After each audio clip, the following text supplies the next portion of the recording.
এক মেয়ে তার শ্বশুর বাড়ি যাওয়ার আগে বাবাকে প্রশ্ন করলো, বাবা, আমাদের সামনের উঠোনের ওই গাছটাকে কি পেছনের বাগানে লাগানো যায় না?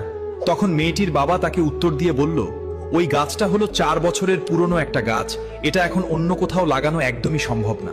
এখন যদি এই গাছটাকে অন্য কোনো জায়গায় নিয়ে লাগানো হয়, তবে সেটা নতুন মাটিতে নিজেকে মানিয়ে নিতে পারবে না এবং গাছটা মরে যাবে। নিজের বাবার মুখে এই কথা শোনার পর মেয়েটা তখন হাউমাউ করে কাঁদতে কাঁদতে বাবাকে বলতে লাগলো, আচ্ছা বাবা, একটা কথা বলো তো, 4 বছরের একটা পুরনো গাছ যদি অন্য জায়গায় নিজেকে মানিয়ে নিতে না পারে, নতুন মাটিতে নিজেকে একদমই বাঁচিয়ে রাখতে না পারে, তাহলে আমি তো তোমার এই ঘরে 20 বছরের পুরনো একটা মেয়ে।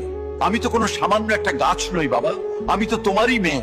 তাহলে তুমিই বলো, আমি কিভাবে অন্যের একটা নতুন বাড়িতে গিয়ে নিজেকে মানিয়ে নিব আর নিজেকে সম্পূর্ণ বাঁচিয়ে রাখবো বাবা?